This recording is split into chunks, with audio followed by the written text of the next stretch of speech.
Hi, I'm Dan, 36, gay, married, and welcome back to my video dissertation on the show that absolutely has me in a chokehold and won't let me go. Heated Rivalry. In this series, we'll be going episode by episode through season 1 and discussing the character development, the moments that broke me, the moments that healed me, and all the incredible tiny nuances that made me fall hard for Rachel Reed's version of queer love.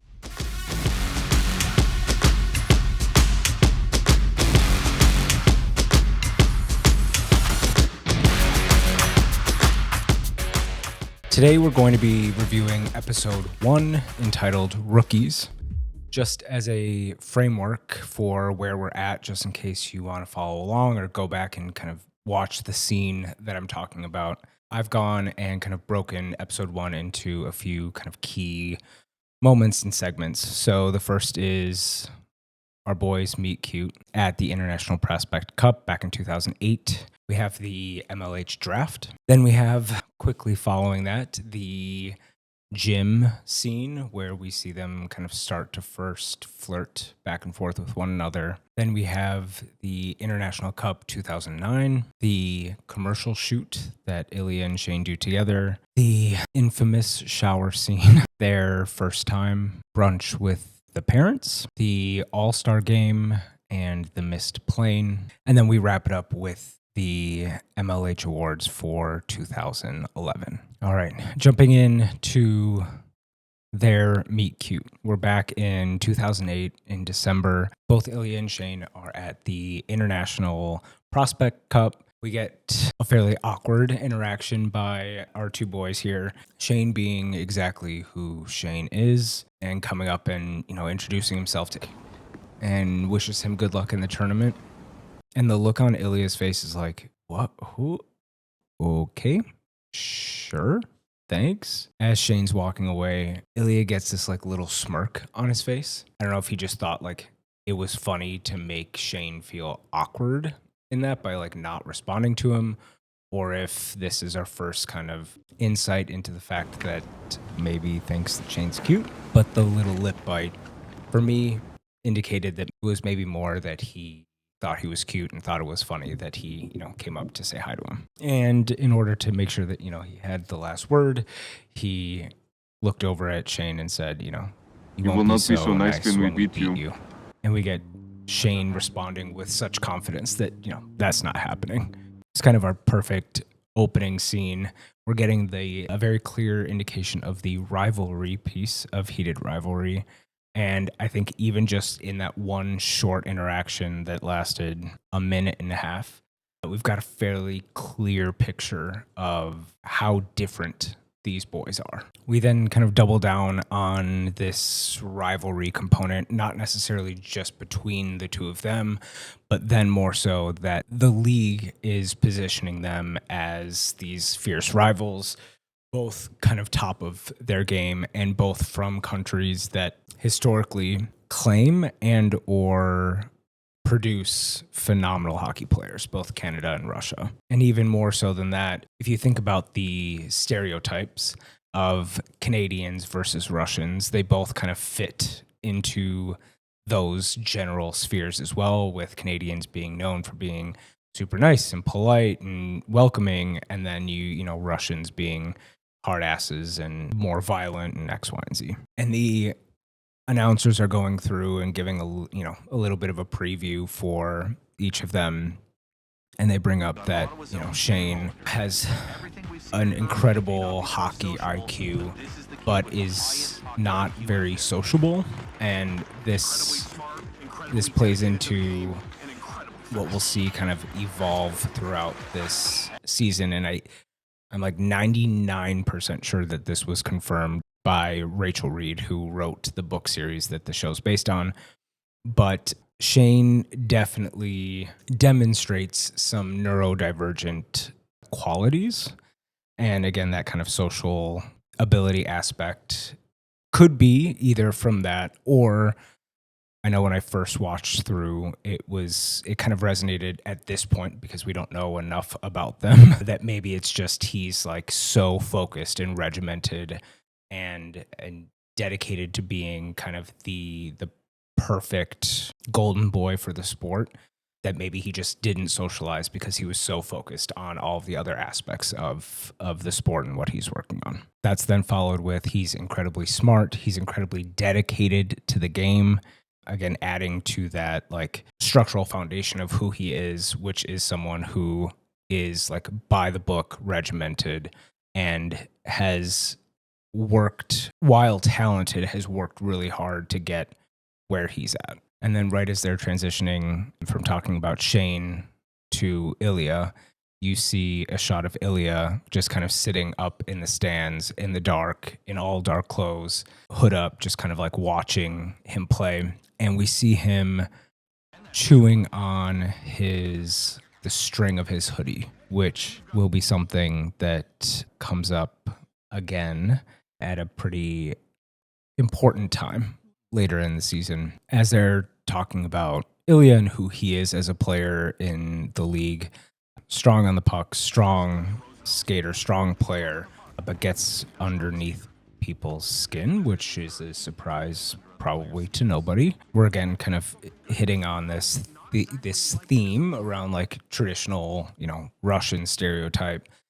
And then the announcer, which I didn't realize I didn't put it together until I rewatched the season. He says, that's my type of player and that's Boston's type of player.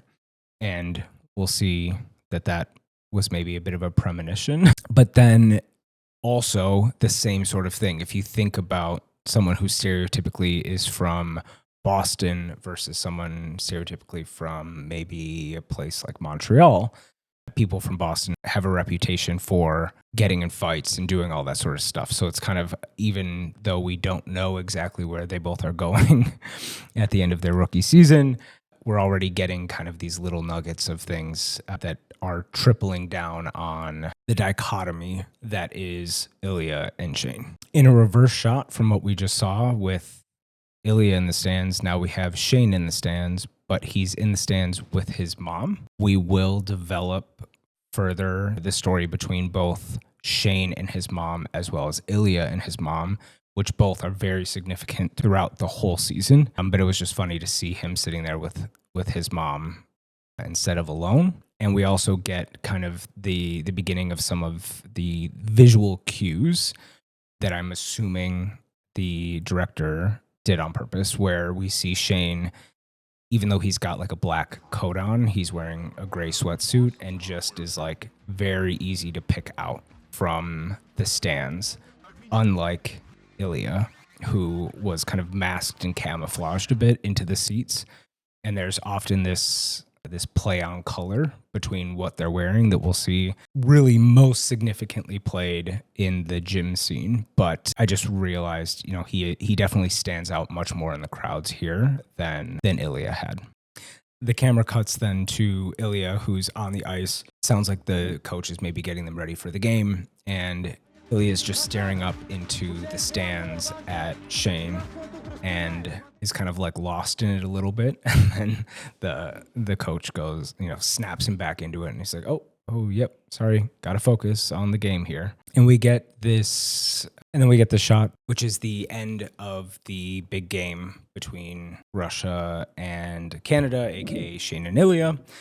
And we hear this kind of like EDM beat behind it that's almost like the heartbeat of the players, which again is kind of a through line that I've noticed. And we get this shot that we should all kind of put in the back of our minds, because we'll see a very similar shot later in this episode, but we see a bit of a slow-mo of Shane skating past the camera, indicating that he lost and that Ilya had won. And as they're kind of going and doing the post-game, handshake, Ilya kind of leans in when he gets to Shane and says, "I'll see you at the draft." And that is the first sort of moment that will be a pattern as we go forward, where as these two have no way of like really interacting with each other organically outside of being on the ice and then having these moments where they are put together to have a moment to say a couple words back and forth. He leans over and kind of gets, not in his face in an aggressive way, but like as a clear way that it's not the same, handshake as he's giving everyone else. Says, "I'll see you at the draft." He's clearly caught off guard by this. All right, we're jumping ahead to the next segment of episode 1, which is the draft. So we're now 6 months later. We're in June of 2009, and continuing his streak of winning against Shane Ilya is drafted number 1 to Boston, which again aligns with what the announcer had mentioned as part of their intro. Obviously, that decision had not been made at that time. I think was just an interesting parallel to kind of his Russianism and all of that. And we get Shane drafted number 2 to Montreal. It's kind of his, home city, so it kind of is safe and makes sense for him as a character. We get Ilya just full cheesy smile. I don't even think that he's like, I'm sure he's happy, but it screams performative. And we'll see this as a bit of a theme when he's like on stage. It's almost like this persona that he puts on. I will say also, I've been diving into Hudson Williams and Connor Story, who are the actors that play Shane and Ilya.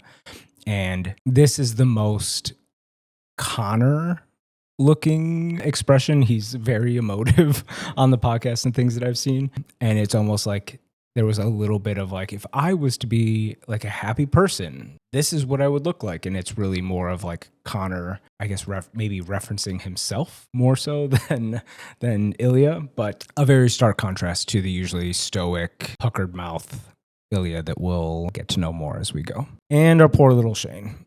He is like, again, back to kind of the social IQ, not really hitting it.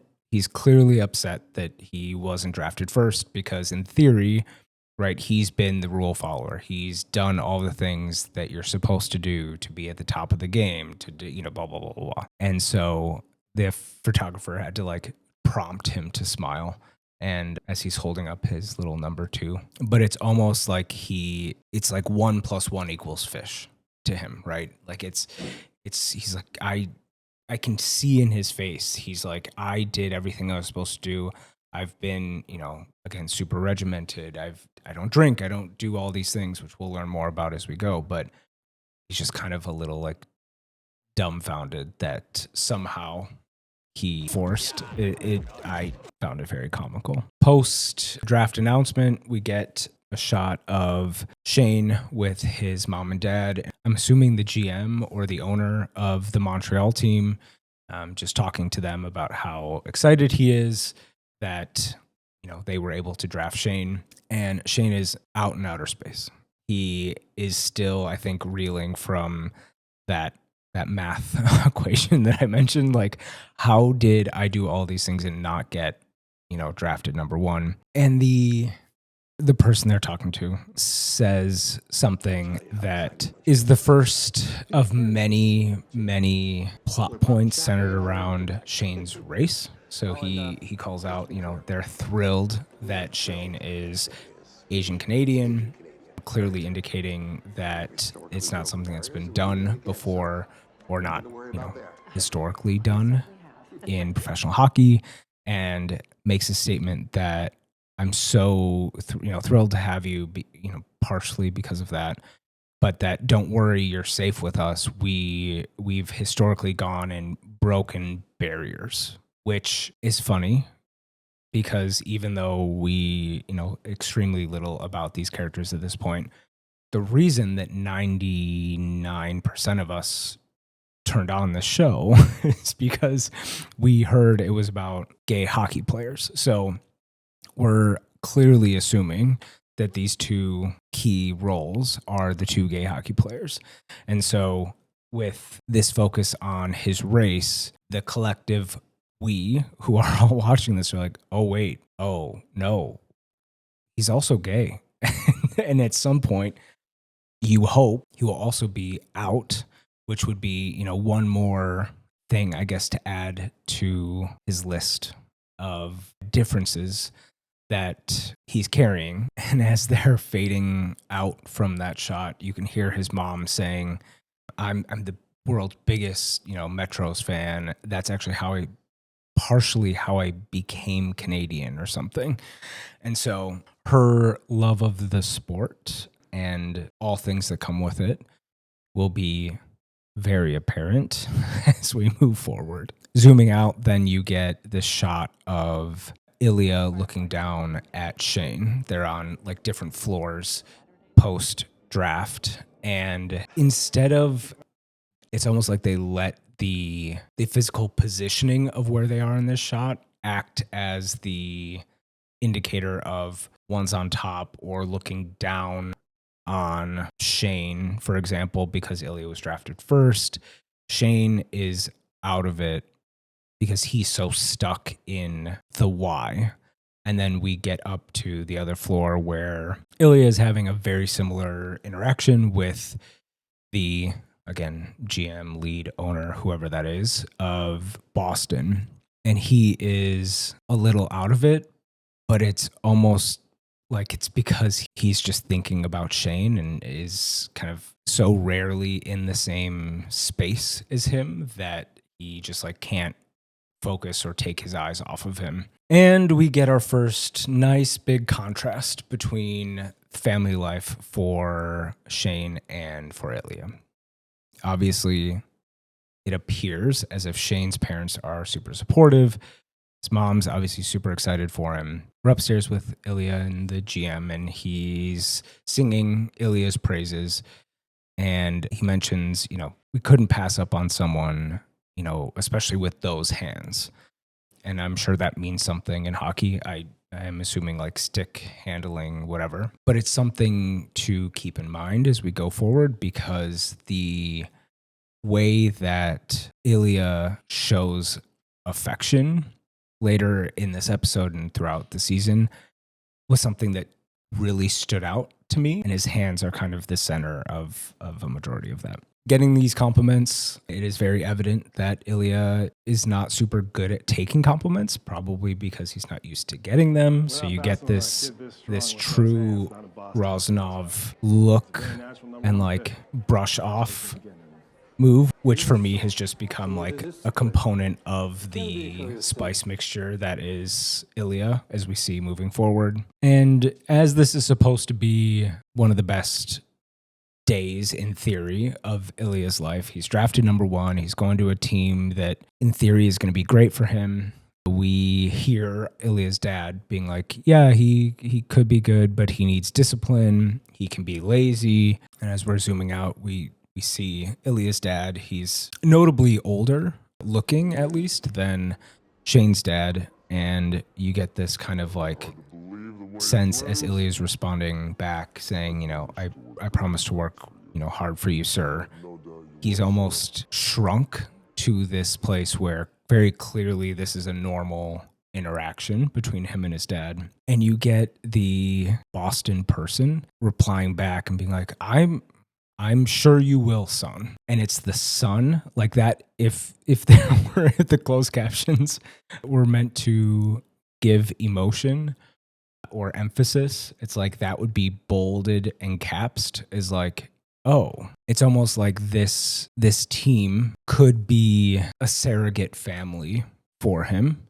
And that even though that statement in the US, like, especially like, I think it's more Southern, referring to someone who's not your biological kid as your son is a term of endearment. It was just an interesting choice to make at that point, while we have just seen how awkward the interaction is with Ilya's dad. And thank you to closed captioning and translation. We get Ilya's dad saying to him in Russian, you listen, you don't speak, understand. And he just gives like an acknowledgement nod. But even without seeing them in a home environment or anything like that, we already very clearly can see the differences between family life for both Ilya and Shane. All right, now we're moving on to the segment of episode 1 centered around this gym interaction. We cut to Shane in his hotel room bed, clearly unable to sleep, bothered by, again, how did all of this, not go the way I thought it would. He gets up, gets dressed, puts on these tall white socks, which are another kind of fun Easter egg, I think, throughout the rest of the season. And we see him kind of like make his hotel bed before he goes down to the gym. Again, tickling this like hyper regimented, almost neurodivergent storyline. And we again get a play on the color theory between these two leads. So go in, Shane's in an empty gym, jumps on a stationary bike, and is kind of cruising along. And as the world would do, all of a sudden he glances over and Ilya is on a bike next to him. Shane is in a white long sleeve t-shirt with his white tall socks, and Ilya is in a cut-off black t-shirt, playing up this almost like angel, devil, risque is strong, but risque and conservative kind of comparisons between the two of them. And one of the strangest scenes in this whole show is them racing each other on these stationary bikes. I don't know why it made me laugh so hard, because the thought of trying to outrace one another on a stationary bike is just such an absurd concept to me. I mean, I would even get if it was like, we're on a treadmill and we're upping the speed and seeing who can run faster. But like, I don't know, the stationary bikes took me out of it in the funniest way. But they're pedaling and pedaling and pedaling, and they get to some resolution. I don't know how we decided we were done or who won, but we get this shot, which it's like, if you don't know someone, it's kind of funny to like sit on the floor together and kind of like take a couple deep breaths. I don't know, maybe that's not weird. And we get this like semi-genuine conversation that Ilya strikes up with Shane, oh, what a day. We just have been through the draft together. Whether he's meaning to like toe the line between asking an honest question and also giving Shane a little bit of shit. He asks, is it everything you dreamed of? And Shane just answers very honestly, not doing what I think you would traditionally expect someone to do in that moment, which is being honest instead of, trying to flex up and put your pride back on the line. He's like, well, not everything, almost. And something that really, really, really, really, starting in this scene, had my eyes up and focused on the screen at all times was the facial acting, the micro expressions, the small choices that give each of the characters like a second set or third set or fourth set of lines or nuance or difference, where it's like, I hear you say this, but I see how your body and your face reacts to this. And, again, if I was an actor reading a script or if I was someone reading the original books, I feel like there would be so many things that I would put my own bias on or my own lens on, and it wouldn't have looked like this. And I'm so glad that I wasn't in charge and that Jacob Tierney was, because it is one of my favorite things about this entire show. And one of those moments is when Shane responds to Ilya with almost. It's like there's a way that his like chin lifts as he says it, and it's like it was, I don't know if maybe it was hard for him to say, or he was like, it's almost like he didn't want to say it. Maybe he didn't want to admit it. Maybe he hadn't let himself express that he was disappointed up until that point. But once it's like out, his face just kind of like drops, and he, from them just fake racing each other on bikes to now this moment of like deep honesty at a point that for him, even though he was drafted second, blah, blah, blah, clearly was actively affecting him. was an interesting choice. And we get the oh so fun back and forth joking that we will see this whole season, and I'm sure well into season 2, where Ilya, is like, oh, I'm sorry. And obviously Shane's like, no, you're not. But it's them being in this room, no other eyes on them. There is this like levity between the two of them and this ability to joke and banter that we see come and go over the rest of the season. To that effect, Ilya kind of asks like, oh, well, is Montreal nice? Showing potentially like polite interest into Shane's future, right? He's going to a new place in theory to go play for a team. And then he asks Shane if Boston is nice too, kind of reminding us that it's not just all like super fun and games. Like Ilya's leaving the country that he's grown up in and coming to the States and going to a new city. And Shane's like, yeah, people like it.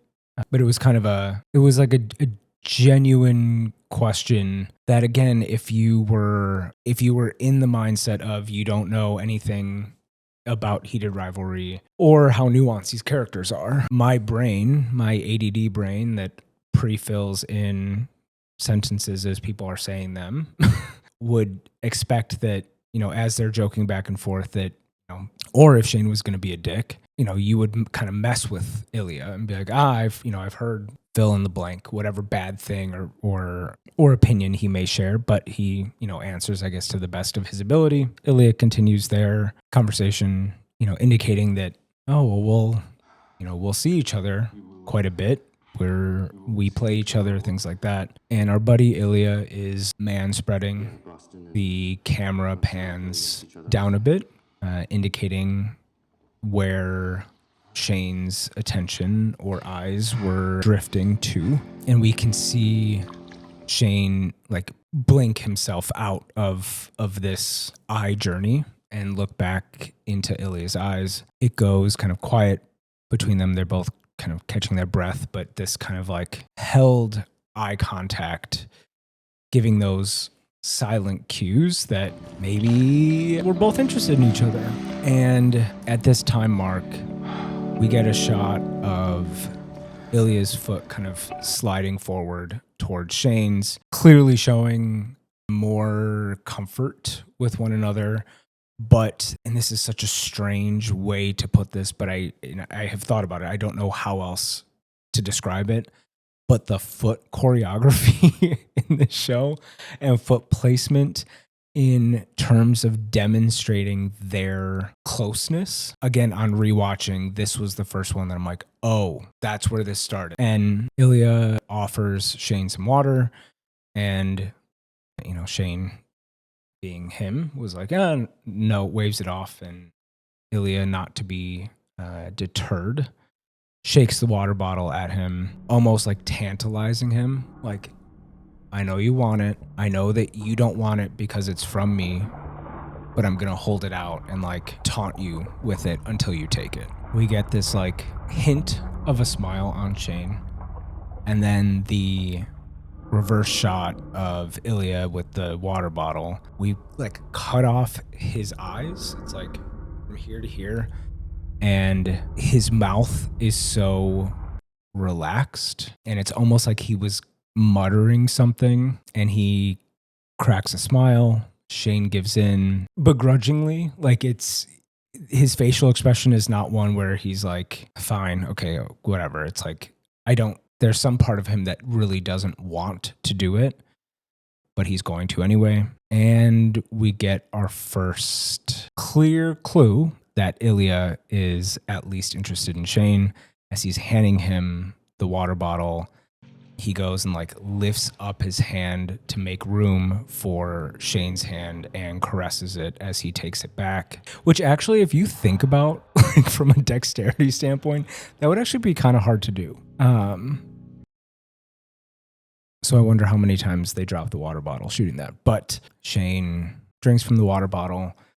We've again are getting his point of view, looking at Ilya, who's sweaty and is still somewhat out of breath. And it's, again, centered and focused on Ilya's lips and neck and not like looking him in the eye. And one of the moments that I almost missed and went back and had to like rewind and turn up the volume is Shane, looks back up at Ilya and he mutters very, very quietly under his breath, "More," indicating to Shane to drink more water. But now it is evolving from this, I know you want water, you're sitting here out of breath, you didn't bring a water bottle.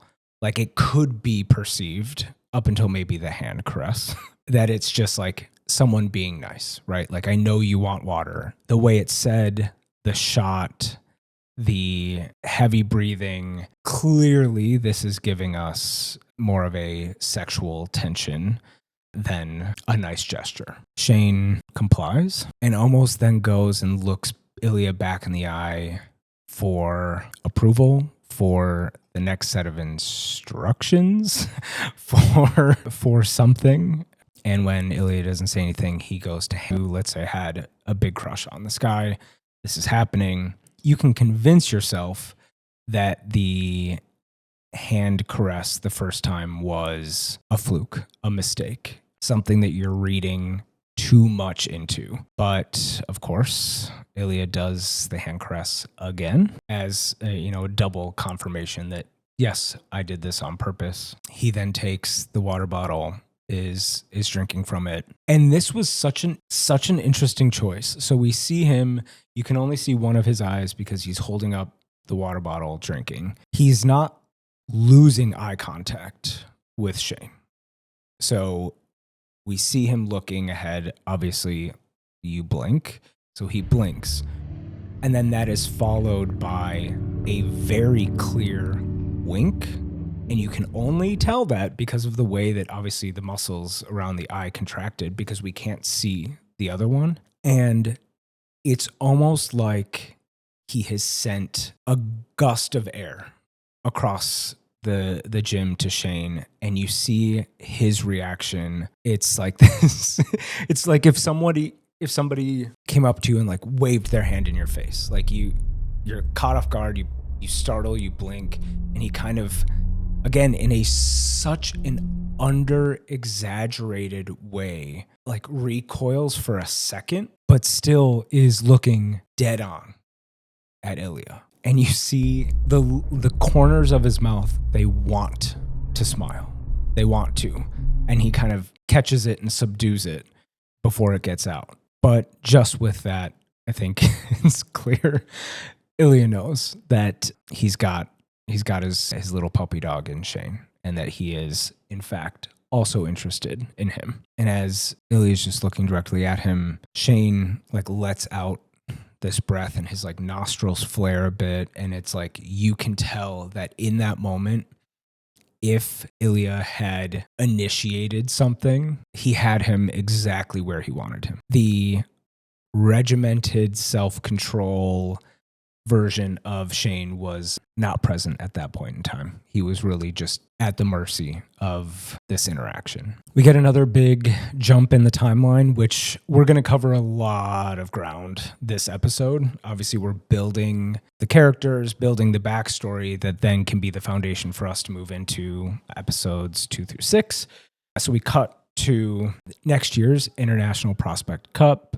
We're now in about 2009, I believe. And we go to a scene of Ilya sitting in a hotel room. I hadn't noticed this on first watching, but it's New Year's Eve. You can see kind of like the ball drop playing in the background. And he's just kind of sitting in his hotel room by himself. Obviously not with friends or family or out with his teammates or anything like that. Just kind of in a dark room. And we see Ilya's phone saying that he had 3 missed calls from someone whose name is written in Russian. So I didn't know who that was until then we get another call almost immediately after from his brother. And Ilya asks, "Why is dad calling me?" Starting to indicate that there's at the very least, a strained relationship between Ilya and his dad, where even though it appeared that he was very, obedient, not picking up the calls was likely a choice. And we don't know much more than that at that point. But we get to learn more about his brother, who is a real piece of work, as if he's calling just to wish him a happy new year. Clearly, that's not the case. He asks, why is dad calling me? Why is dad calling me? And it's like, oh, it's because you lost the game. And then, Ilya asks him, what do you want from me? Why are you calling me? It clearly was not to wish me a happy new year. And almost to taunt him, he responds like, well, let me think about it. I need more money. And you get Ilya responding like, my bonus is gone, dude.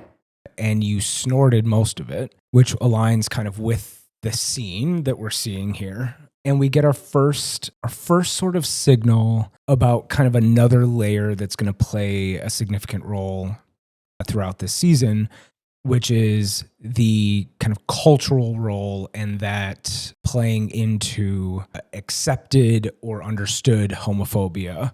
And obviously Russia is very anti-LGBT, even to today. And, just as a way to poke fun at or make fun of Ilya, he calls him a whiny little F word, which is a wild choice when you're asking someone for money, but I guess to each their own. Of course, Ilya tells him to go F himself, and we go back to this room in Russia where Alexei is, and I did not notice this the first time I watched, and actually I'd assumed that there had been because they cover so much time in this episode, I'd assumed that this was maybe a precursor to what we end up seeing in the future. But behind them, right, there's a bunch of people at a table, scantily clad, whatever. And then behind them, there's like drawings from a kid on the wall and kids' toys in the background. And we'll see later on that Alexei has a daughter, and that it almost makes this scene more outrageous and infuriating when it's like you're like doing coke with hookers in your family home or your, child's playroom. I don't know. Helps paint, I think, an accurate picture of who Alexei is going to be for Ilya moving forward, right? As he is done dealing with that BS, then the phone rings again, and it is, of course, his dad. And we get immediately smacked again in the face with this like cultural country component that is so integral to a number of things that we'll discuss further. But his dad is mad at him for losing the hockey game. I think that he could lose to anybody and he wouldn't be thrilled. But he makes a point to say, and losing to the Czechs of all teams, right? Like how disgusting you are to me. We obviously know there's a lot of history there. And so that in and of itself was so disappointing to his dad, right? That if you're going to lose, at least not to these people. And, as he continues to take the beratement, Ilya says, we are trying. Obviously meaning him and the team. And there's no we in Russian blame. It doesn't appear, because it's like, no, it's you. You are the one that needs to do this. You are the one who needs to get them all to figure it out. And there's going to be a through line here of the way that blame and accountability is distributed in a way between cultures, right? Where it would be totally normal for an American, I'm assuming it's the same for Canadians, that it's like, yes, this is a team sport. We all play a significant role. I may have up tonight, or I may have done great tonight, but if the other team comes in or we've got a weak spot, like I can't be the goalie and the person scoring and blah, blah, blah. But that appears to be something that is not welcomed in this potentially stereotyped Eastern European household. We then cut to the inverse shot of what we saw at the top of the episode, where we see Team Canada celebrating, and you have Ilya slow-mo skating past the camera in the opposite direction, clearly having lost to Shane and team, which simply based on the phone call that we just heard, we can all assume that things are not going to be going better for Ilya and his dad. And so again, it's the end of the game. Everyone's, shaking hands, and we get a very clear inverse of this time Shane being the one to say something to Ilya and potentially being more emboldened because of the G. For a second, Ilya winks. It could be also a callback to Shane's reaction to Ilya in the gym.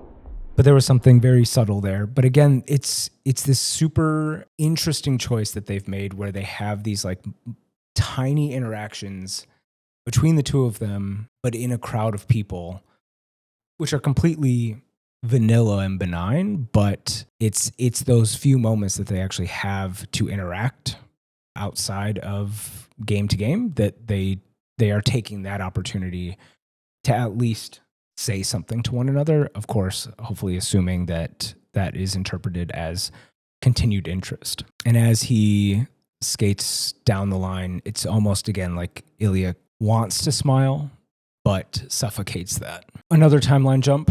We're going ahead 6 months, June of 2010-ish.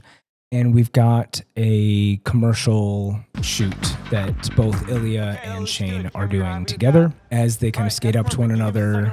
And Ilya says to Shane, "You look pretty." And it's said in a way that I'm assuming by design, it does not come off like he's making fun of him, which leaves the room for, is this, obviously he knows the English language. I'm assuming he knows that pretty means for girls traditionally, blah, blah, blah, blah, blah. But it is flat. It is not, it did not come off like it was meant as an insult, and it did not come off like it was meant to be a compliment. And there's this continuation of verbiage like this from Ilya that really caught my attention on rewatching. And of course, Shane immediately reacts and is like, "You're wearing makeup too." And Ilya just says that back, "Yeah, but I don't look pretty." And again, there was an opportunity there that if Jacob and team wanted this to be Ilya making fun of Shane, he very easily could have, and clearly chose not to in that. We then get this kind of confusingly comical interaction with it, at least in the show, didn't have a clear reason for. But as they're trying to do the shoot, the producer wants them to like skate up to one another, stop, try again.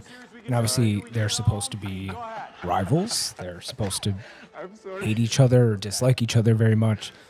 And for some reason they both just cannot keep their shit together, and they're just like burst out laughing to the point that the guy's like, "All right, well, I guess we've got what we've got.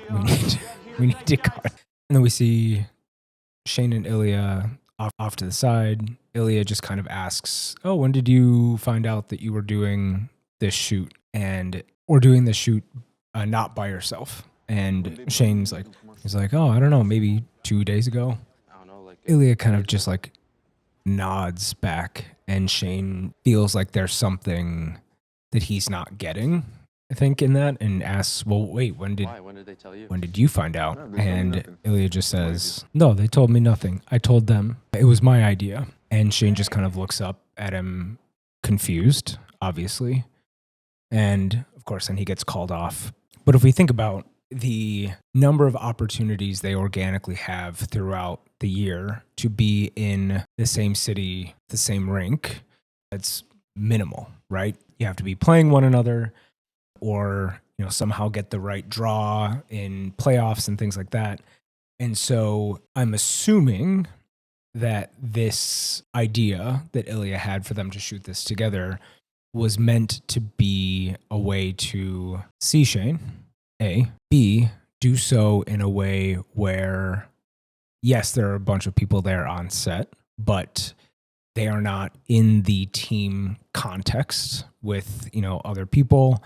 There's more flexibility, would be my assumption, around them potentially being able to spend time with one another because it's not, structured around a game. And I mean, most of this was totally over my head the first time watching, but it's like this was his way of being like, I want to see Shane and try to optimize chances that something could happen and we can spend time together, which in hindsight is super cute. The theme continues that neither of them can pay attention to anything other than each other when they're in the same room.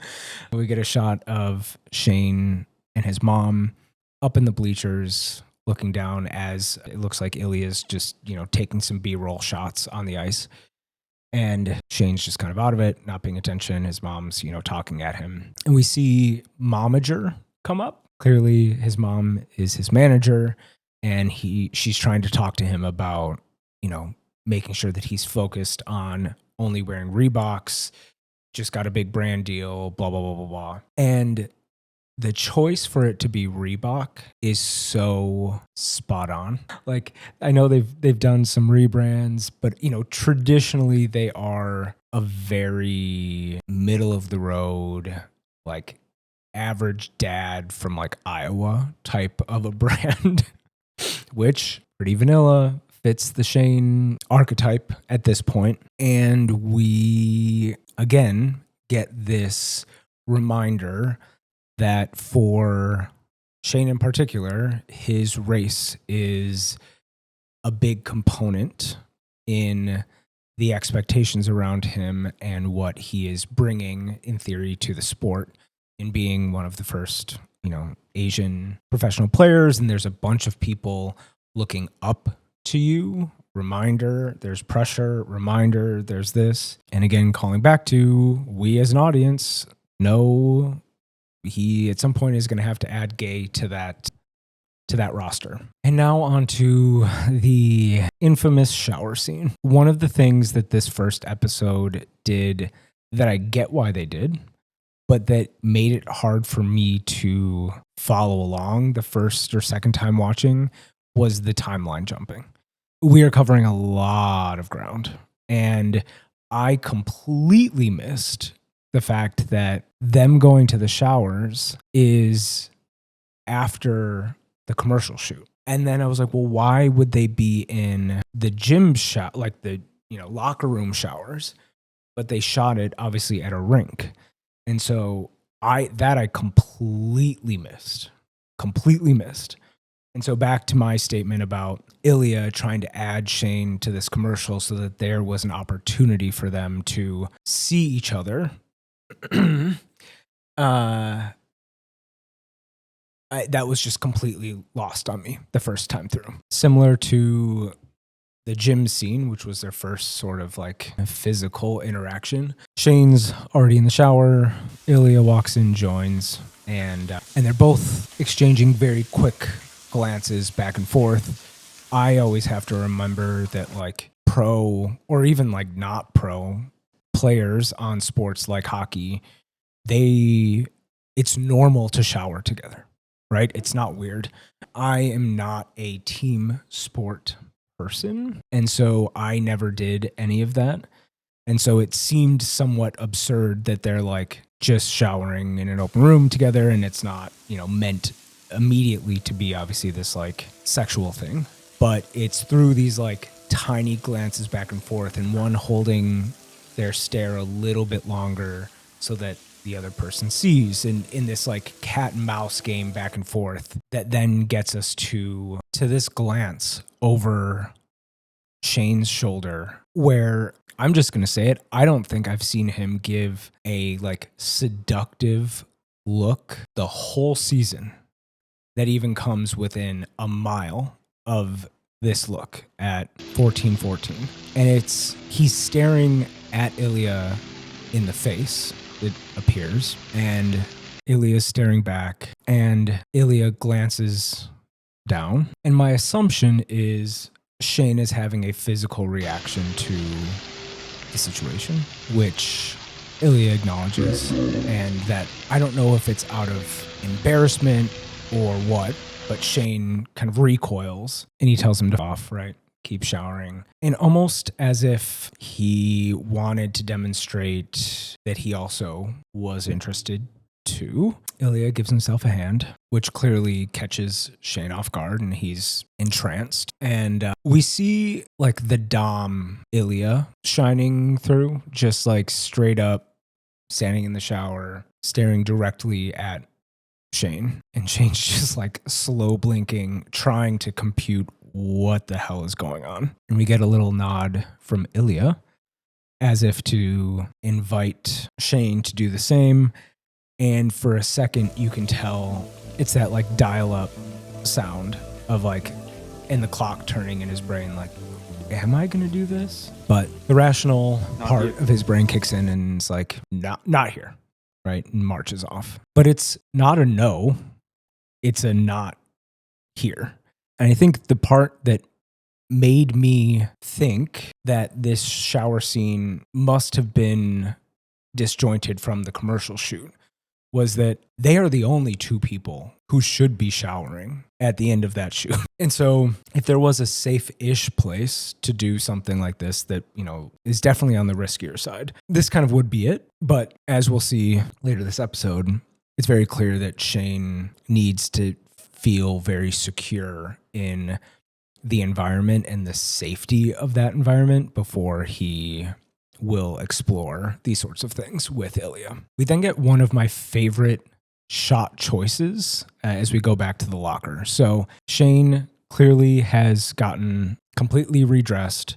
The only article of clothing he has not put back on are his shoes. But we see him just sitting there in his socks on the bench, waiting for Ilya, right? If you really were trying to run away and, you know, ignore the situation, he would have put on his shoes and left.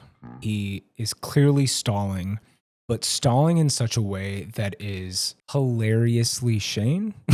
Like, we are fully clothed and I'm just going to wait to put on my shoes. I'm just going to wait until he rounds a corner.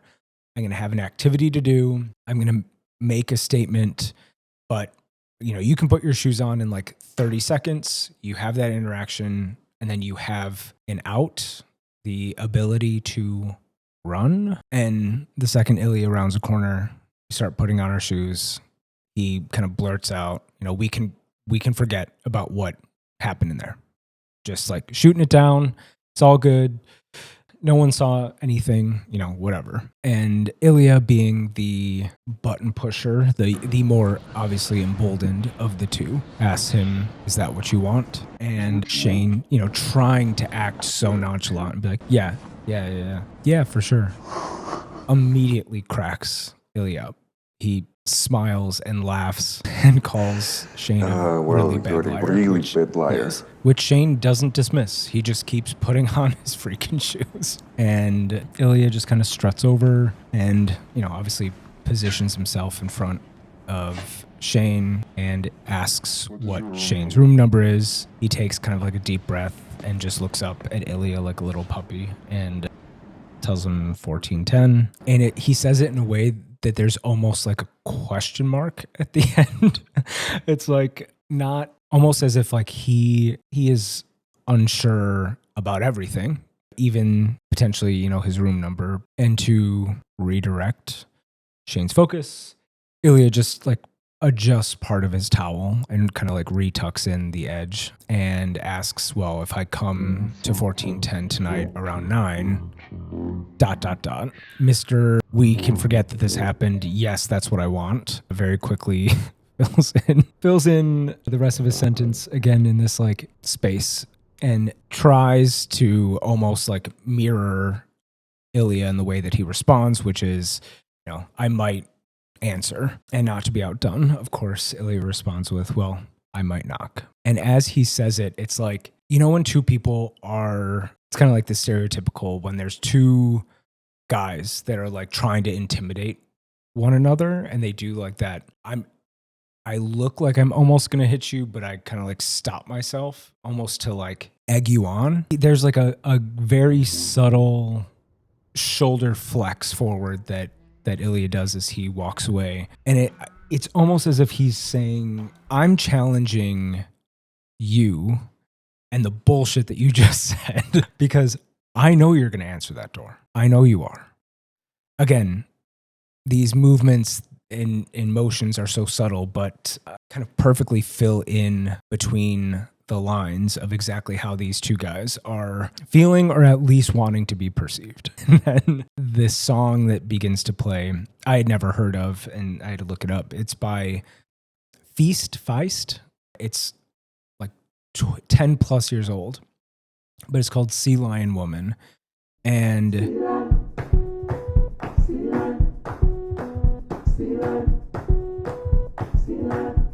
at first, it's like kind of a strange choice. You're like, okay, talking about a sea lion and colors of dresses and things like that. And then we see Shane up in his hotel room, poor baby boy, trying to prepare for the clock to strike 9, I guess. And he's in a full suit and tie, looking at himself in the mirror. And it dawns on him, he's like, what am I doing? Then we cut to he's back in like normal clothes, but can't figure out TV on, light off, standing in or sitting in this chair just super awkwardly.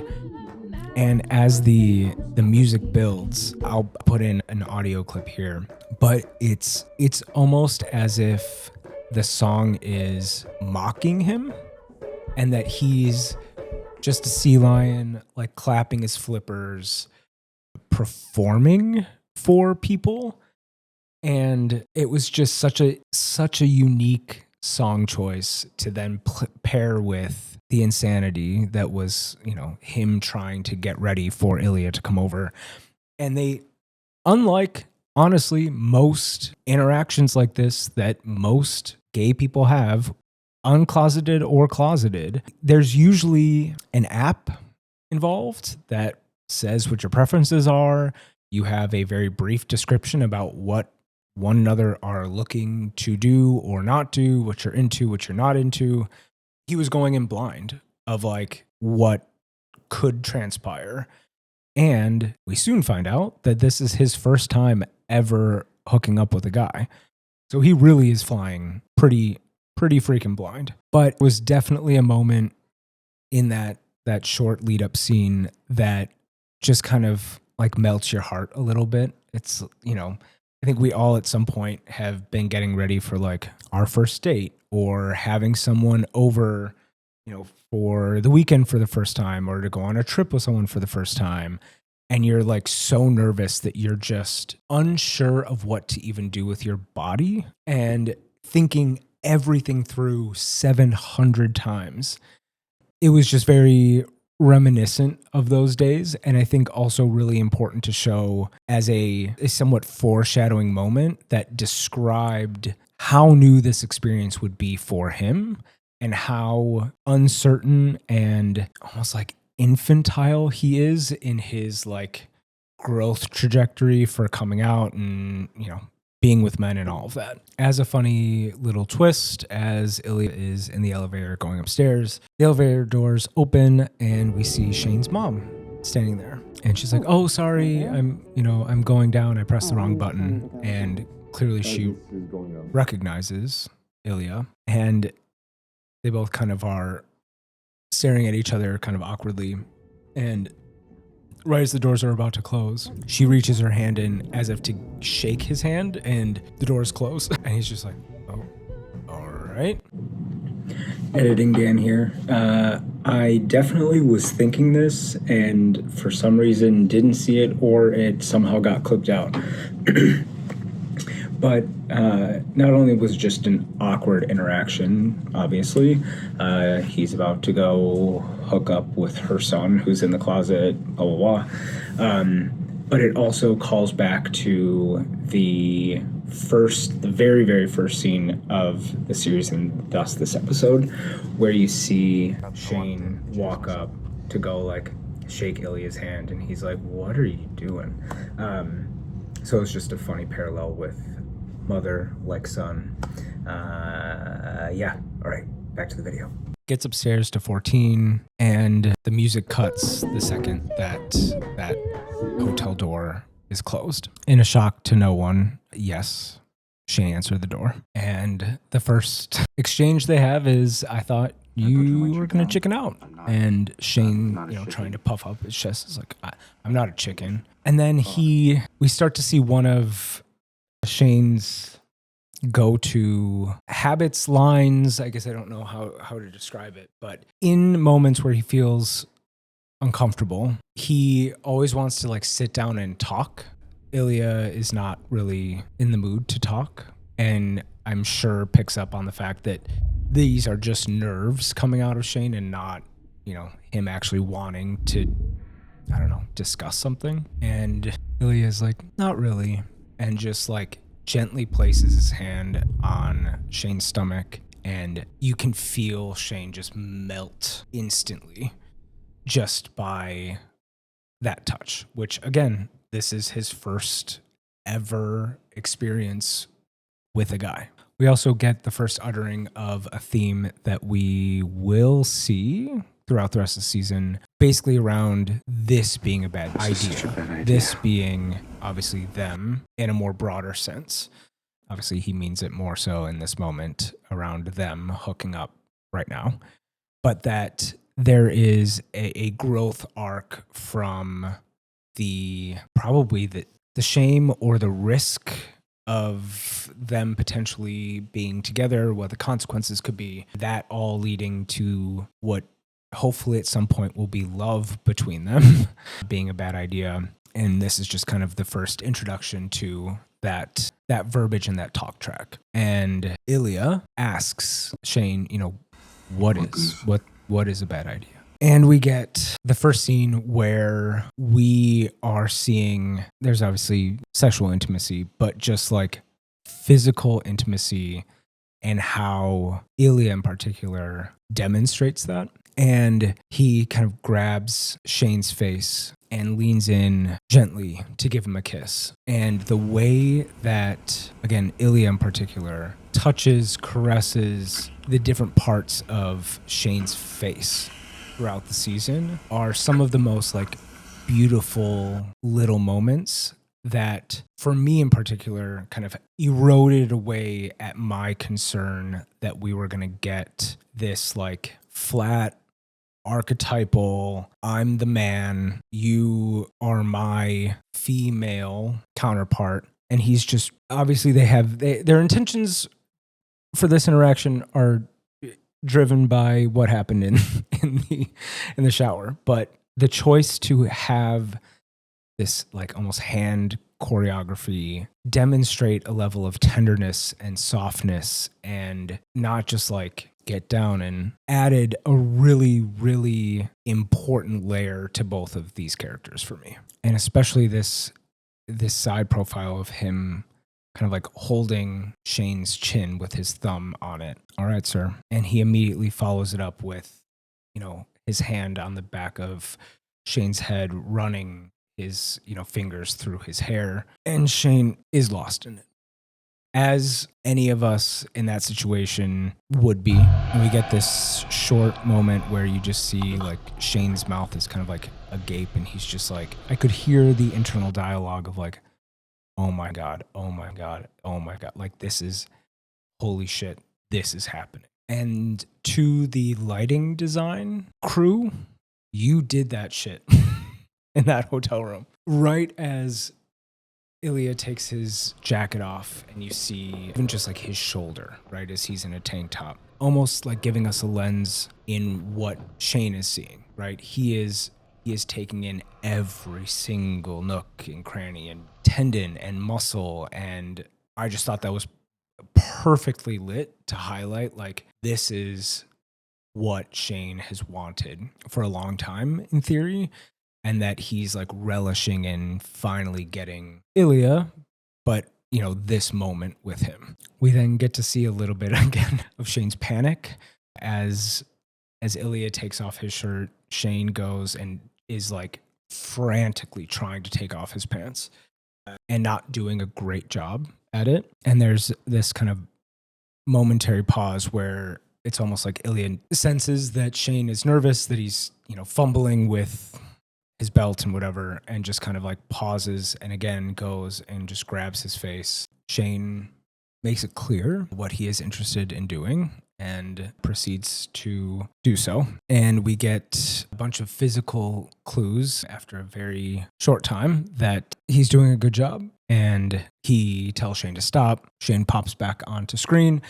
And again, as a newbie and as also just him as a person, right? He's like, was that bad? And we get this like broken English response. Too much, too good. No, opposite. Too much, too good. And again, on rewatching, that caught my attention because when they play up his broken English or his questions around what a word means, it's very clearly demonstrating that he has never heard that before, has never said that before. And as we'll see into the rest of the season, Ilya is portrayed as quite the ladies' man. Every city he goes, he's getting some. And so it's almost by him having to use this broken English sentence, it almost indicates that he has not had to say that before, which, either mad props to Shane or this means more to him or is something that he wants more. And he's reacting physically to that. And again, as he's saying that, he just gives him this like little finger stroke on his cheek. These like tiny, intimate gestures are just, they got me. And Ilya kisses Shane, and it's almost like I don't know if it's like he doesn't want to let go of the kiss or if it's meant to represent that he's like relieved that it's not, something, he was doing something wrong, but he kind of like pulls forward as Ilya pulls back. And Ilya, brings up, hey, is this your first time with a man? Obviously it is. Shane asks the same question. We hear for the first time about a character, Sasha, not named by name in this scene, but we will meet him later on. And Ilya brings up, this was the son of my hockey coach. And the two are kind of discussing a bit. And there are two things that, again, on rewatching, totally jumped out at me. One was that I assumed that Ilya was hooking up with both men and women when he traveled or did whatever. The way that he said it here was that Sasha may have been the only guy he's ever hooked up with before, which then led me to think, okay, so then does that mean that there's something about the hockey component that leaves him the space to explore these things with guys? And that maybe it's the fact that his blood family is so messed up that the only place or the only space where he has thrived and gotten recognition and had any sort of like real ties to people is in hockey. And is that potentially another component to what is drawing him in particular to Shane? The other is, as he's describing this and saying, we had a shared secret, another thing that we'll talk more about as we go, Ilya says, I like trouble. And clearly this is a line that he has used because that gets kind of put back in his face when we actually finally meet Sasha. But it also feeds into then this concept that what they're doing is bad, is trouble, and it is that inner monologue that is helping, keep them in the closet out of fear. And that fear is what is feeding, obviously, their choices in language when they're discussing these things, even if it's in a way that's meant to move us to the bed, which it then does. The other thing that was illuminating is like Shane asks, well, weren't you scared of getting caught?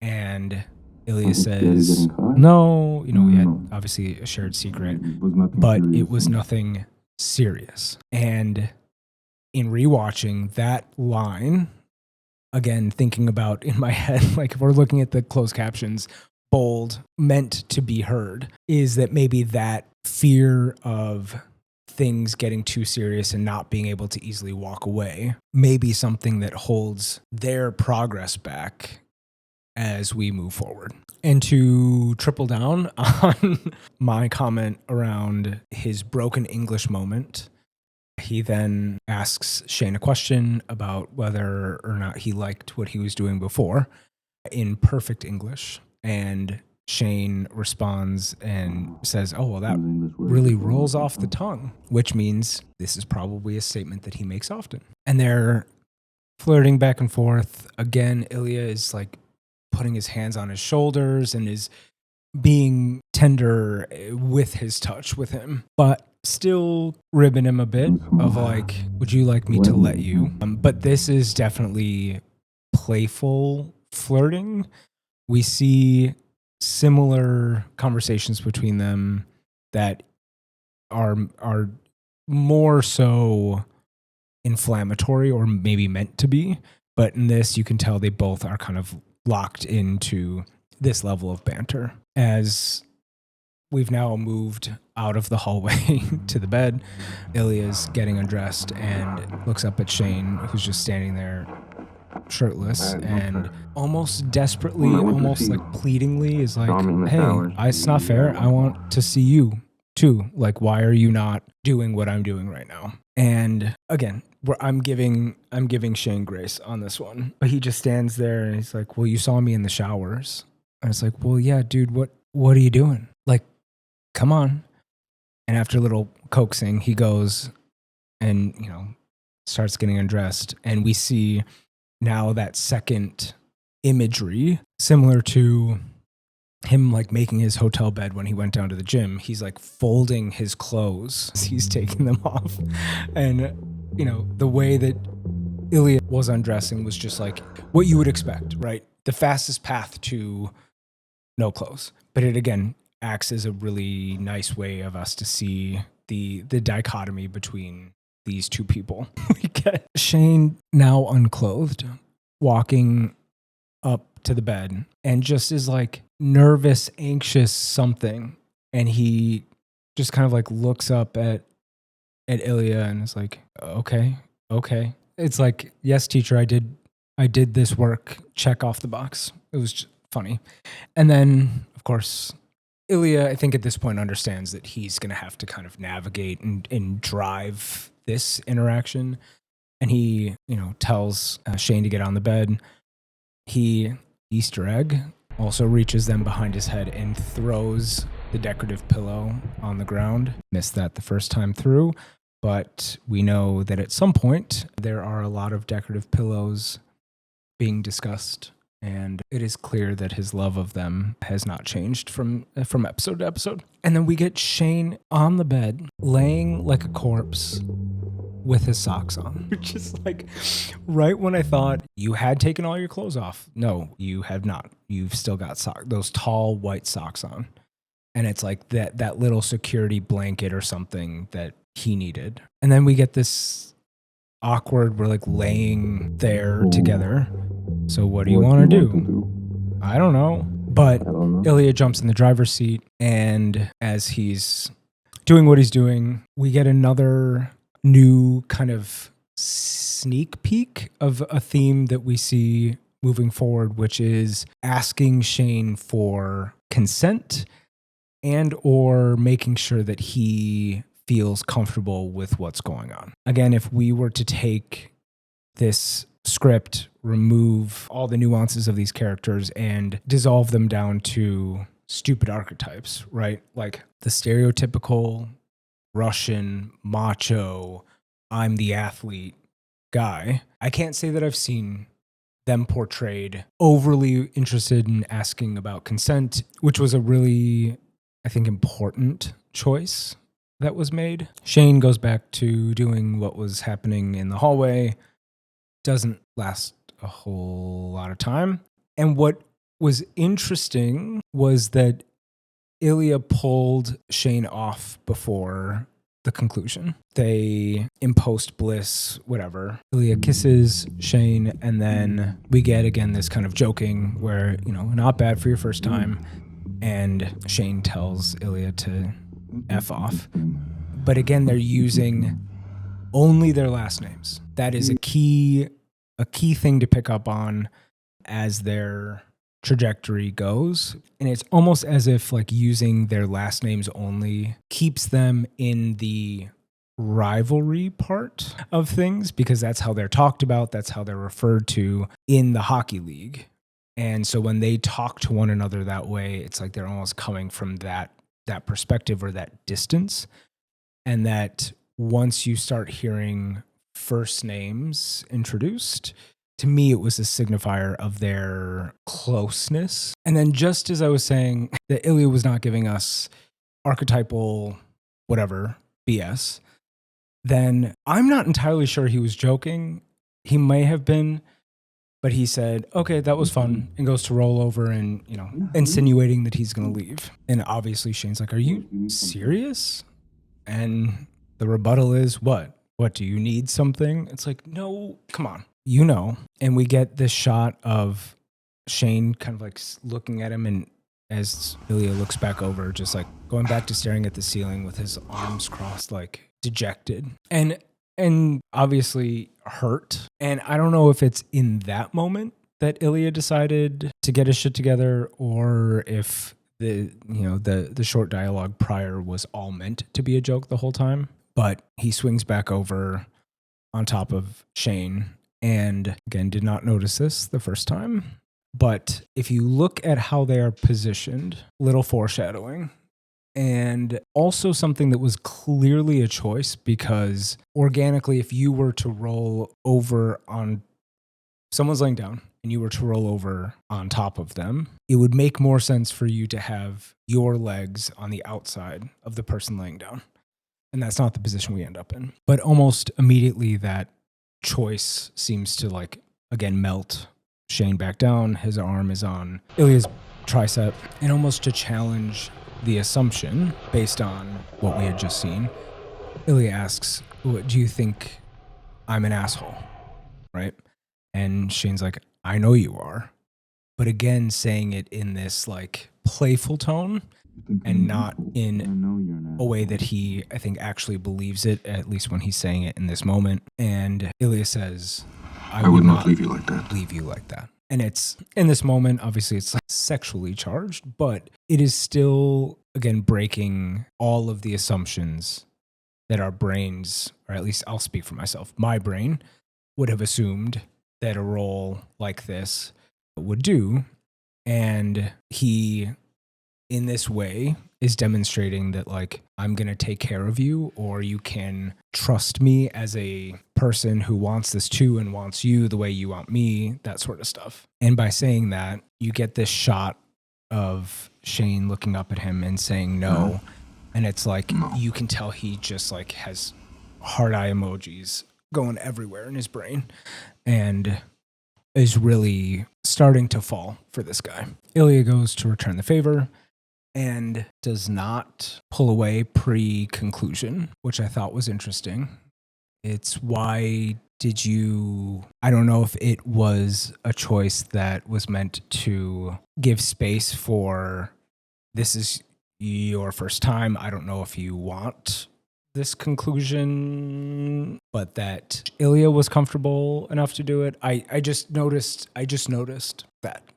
So if any of you know or have read anything about that decision choice, leave it in the comments below. And we then get almost the statement that like would have assumed would have happened. And Shane says, you know, hey, you didn't have to repay the favor. And Ilya responds with, I don't mind. And again, for me personally, this whole episode was just breaking the like semi homophobic archetypal assumptions that we were going to get here, where it's like, I'm Mr. Macho and you can, but I would never do that because that would make me more gay, or I'm the man in the relationship and thus I would never fill in the blank. And we continue to see that as their relationship grows. And I just loved that choice. I really, really loved that choice. We return then to Shane being Shane and panicking. It's like once the clarity hit, he started freaking out about like, well, are you going to tell anyone? And da-da-da-da-da. And it's like, you had just heard Ilya say one of the reasons he felt safe with hooking up with Sasha before was because they had a shared secret. Same thing here, but it's my boy Shane. We also get Shane again, and in retort to Shane's dumb question, Ilya's like, no, of course I'm gonna tell everyone. What are you talking about? She's like, because no one can know. And I don't know what the translation is, but Ilya says something in Russian that I can only assume translates to "no shit, Sherlock." It's just like Shane's just freaking out. And I like that they chose to give this like very pregnant pause once Ilya gets up and grabs his clothes and goes to start getting redressed. And Shane's just sitting there in his socks, like looking up at the ceiling and not even at Ilya. And there's just no words being spoken. There's no background track. It is just quiet. I'm assuming meaning to signify the awkwardness that Shane is feeling and that as a result, Ilya is receiving. And we have Ilya saying goodnight to Shane. Good night. Before he leaves. And again, highlighting the importance of writing is good night seems like, a normal thing to say. He's kind of smiling back at Shane. And Shane now has, in a panic, retracted. And so he's sitting on the bed with his arms across his chest. And he can't, I guess, get out good. And he just says night as if to like demonstrate that his walls are back up or something. And Ilya just gives him one more look and just kind of leaves. I'm sure knowing that you're in some headspace and I thought we had a great time, but I'm going to let you do you and I'm out. All right, we're fast forwarding to Brunch with his parents. This is now in September of 2010, and we see a clip of Shane watching Ilya do an interview where he's being his like. You're looking forward to beating Shane Holiday. He's goalie now, yes? Hey, Ilya, at the beginning of the season, you said you were going to score 40 goals your rookie season. You still feeling like that's going to happen? Infatuated, at the very least, with all things Ilya. He then gets to Brunch with his parents where he is late, which, as our regimented king would never do. He explains to his parents that he was late because his workout ran long and then he fell down a YouTube rabbit hole, aka he was just watching Ilya videos. Further highlighting the regimented lifestyle that Shane lives, his mom says, "Oh, don't worry, we already ordered for you. We know you wanted salmon and brown rice," right? Like just so bland and nutrients and protein and whatever. And Shane's dad's like, "Well, what's YouTube? What? I don't even know what this is." He's trying to explain it.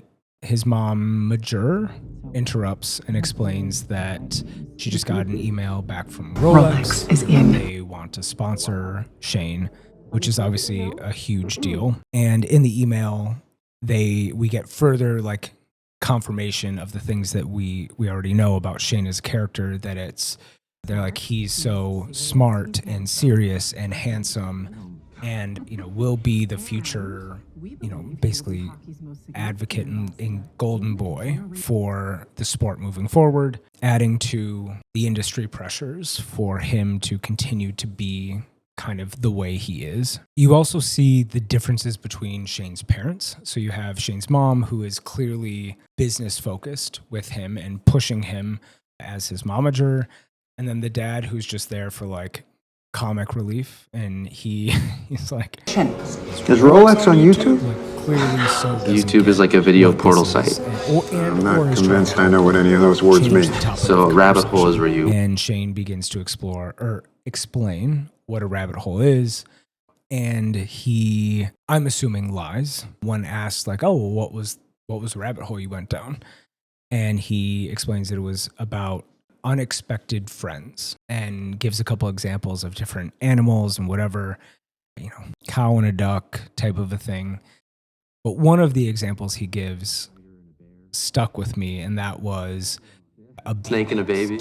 And I feel like subconsciously that is meant to represent him and Ilya. Him being the baby, the one that could easily get hurt, right, is sensitive is infantile in his ability to navigate relationships or interactions with guys, but has these feelings and blah, blah, blah, blah.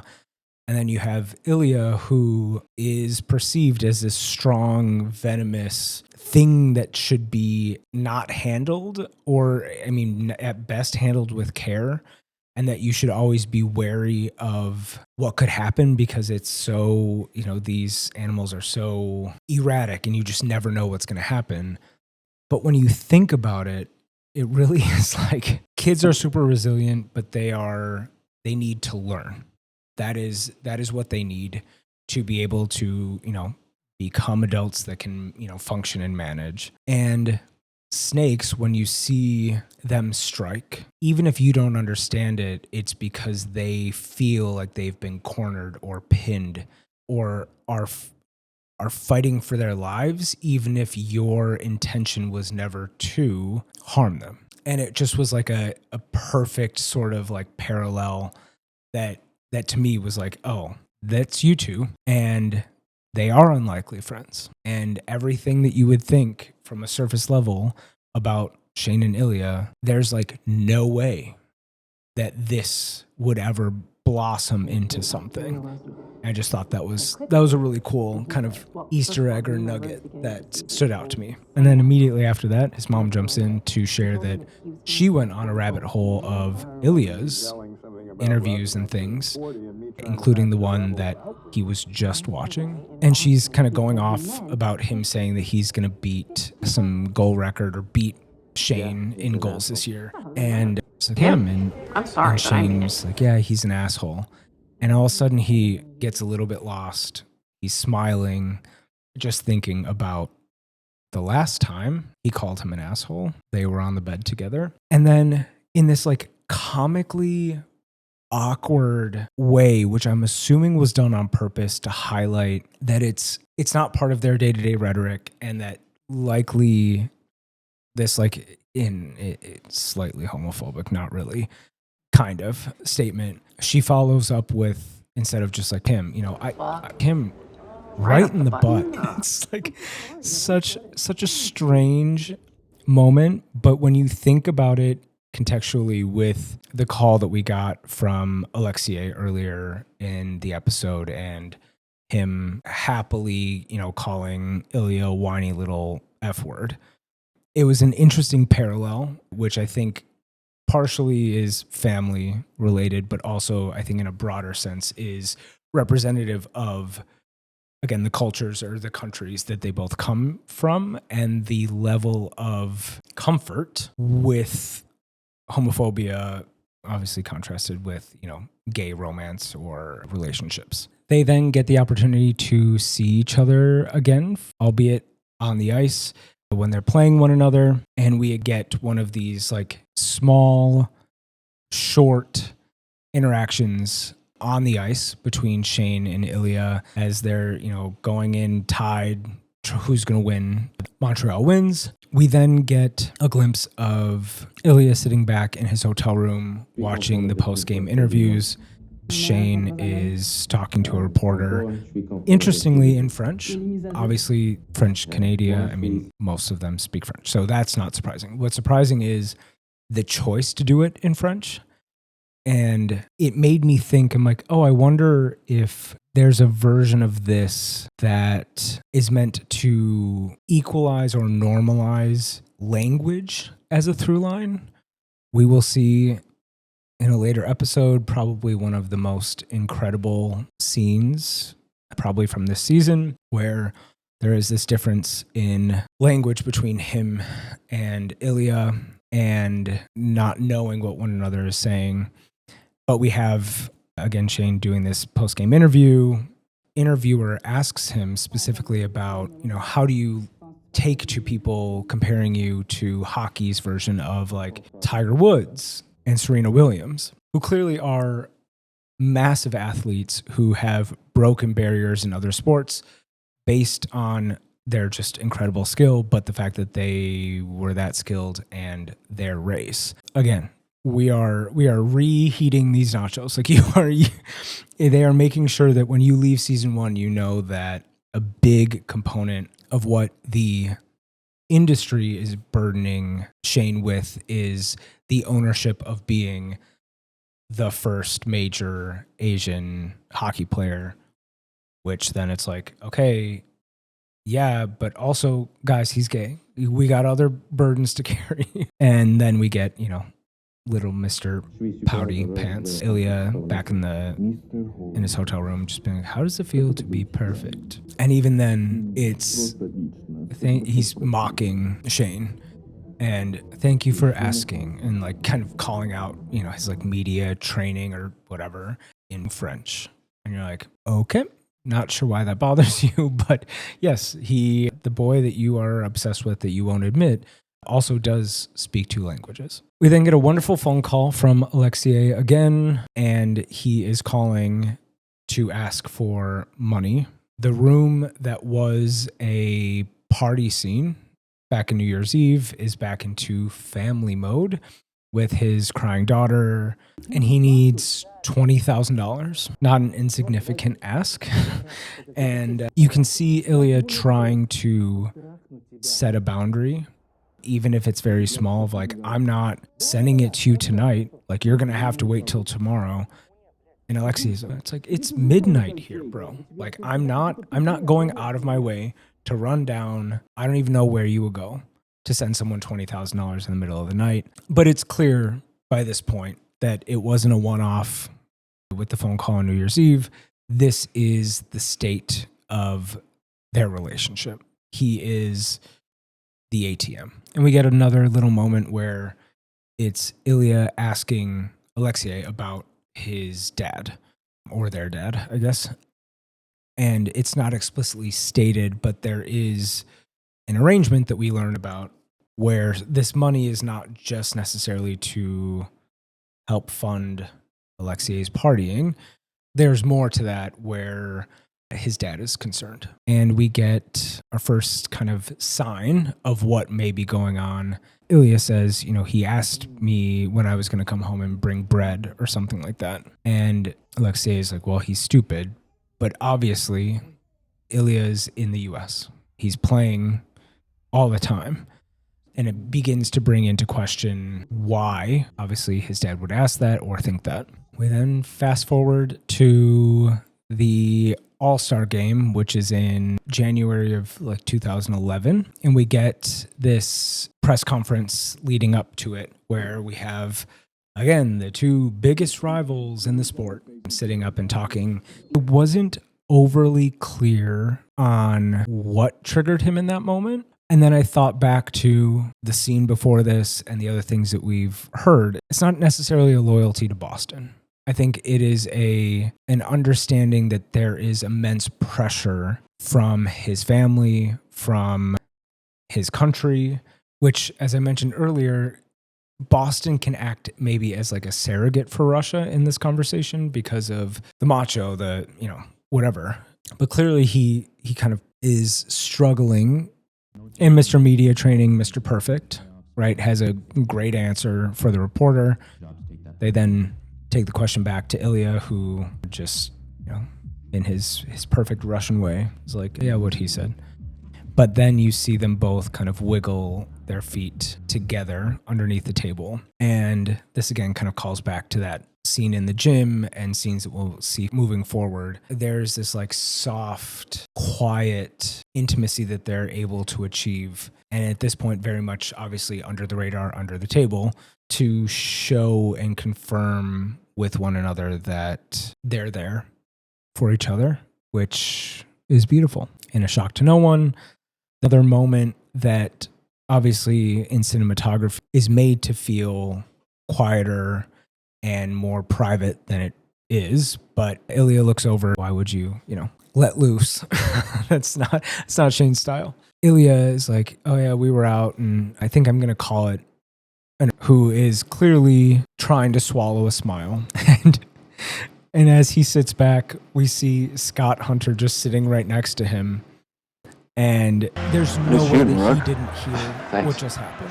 Like, there's no way. Glad to see Rosenov didn't hold my record for more than a minute. Shane didn't even acknowledge him when he went back to the bench after breaking that guy's record.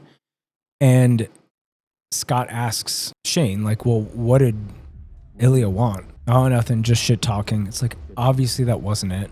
And then he mentions that he is staying in the hotel room next to Ilya. We then cut to Shane going up to Ilya's room now, this time around. And Shane is so panicked that he had to wait for like 0.3 seconds at the door.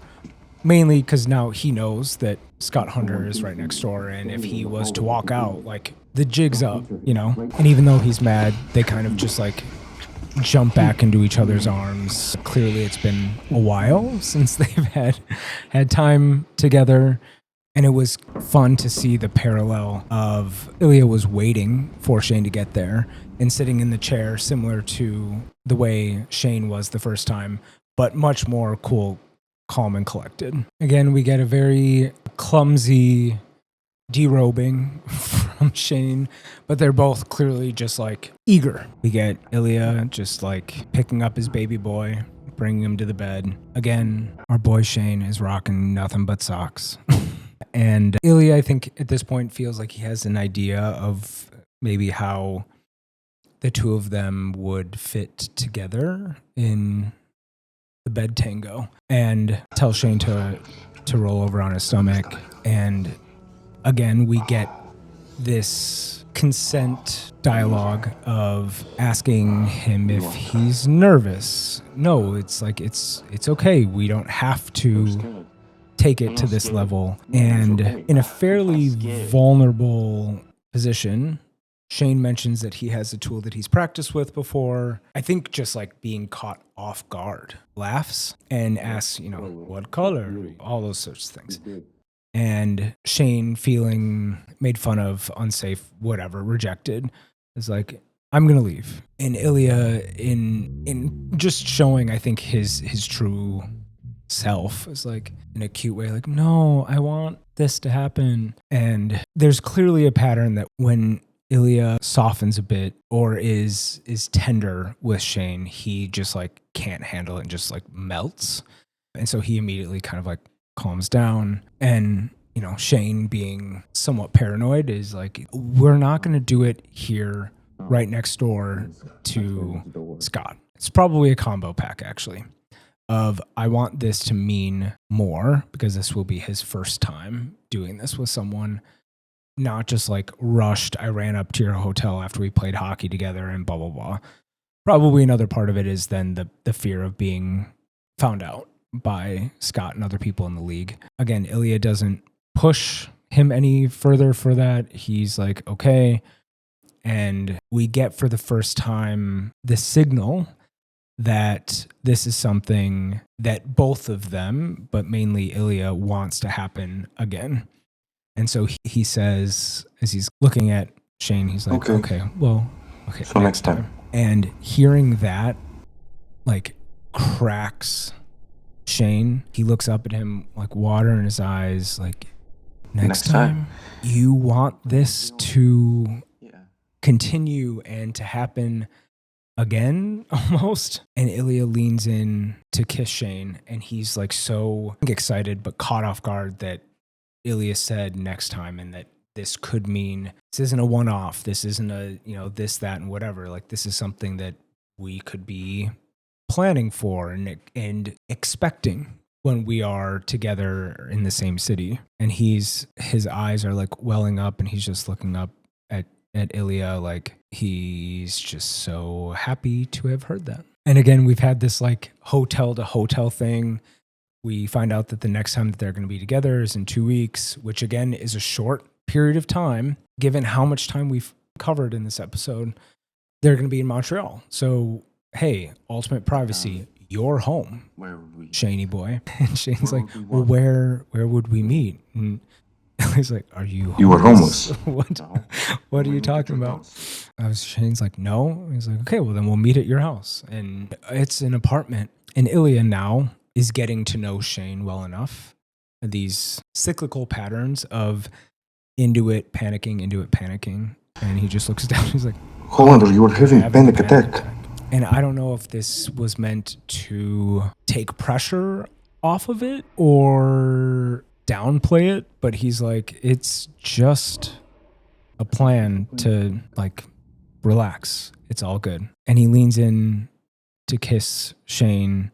And again, we get that like Velcro lip is a really crazy sentence, but it's like Shane can't let go of Ilya's kiss, and his like head kind of comes up with him. Cut to Shane putting his clothes back on. I'm assuming something happened because there are less clothes on across the board. And no more than, 10 minutes has probably gone by.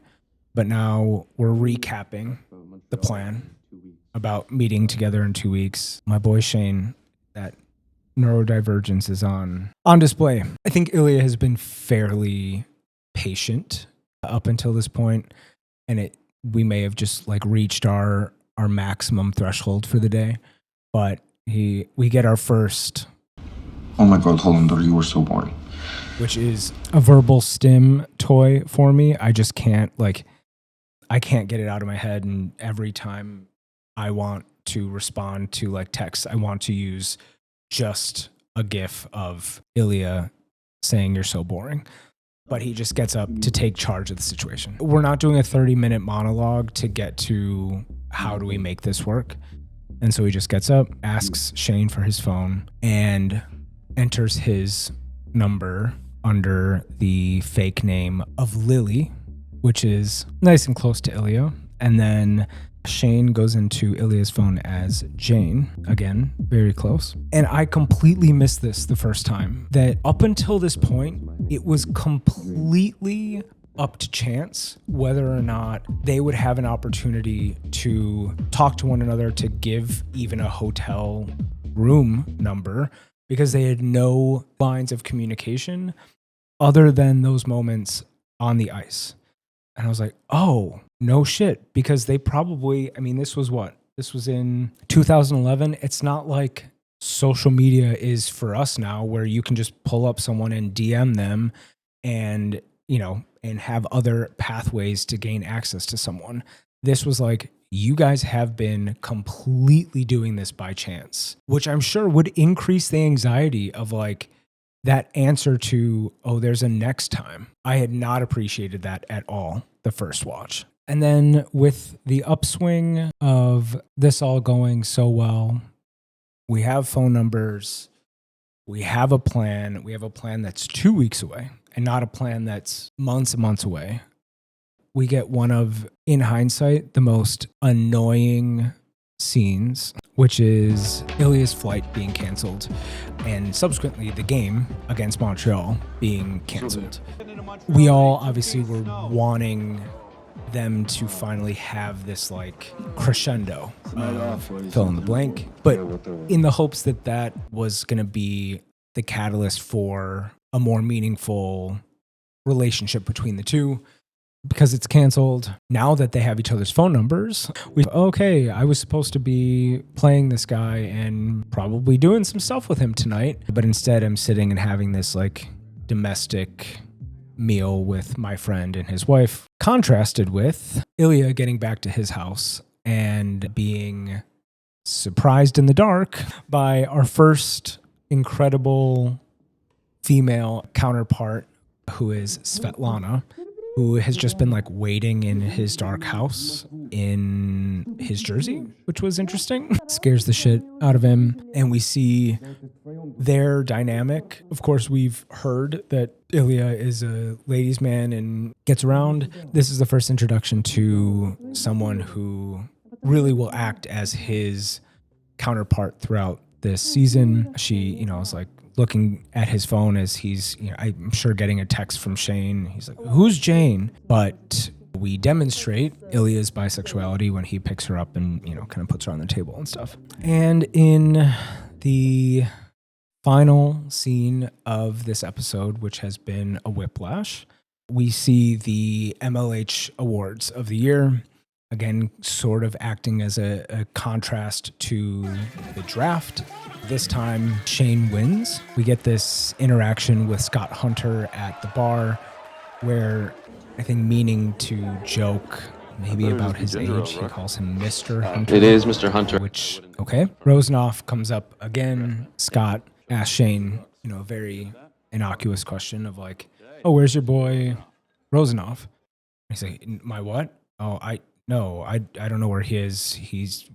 We're not friends like that. And it's like, you were one of the 3 candidates for this award. So in theory, he's in the building and it's a totally normal question to ask.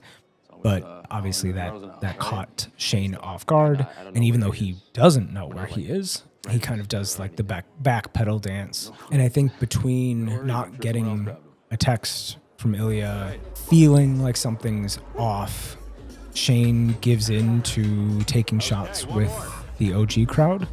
And clearly he's someone who doesn't drink. And so I think it kind of hit him a little bit harder than maybe he had anticipated. And you just see him looking around the room, scanning, hoping to see Ilya.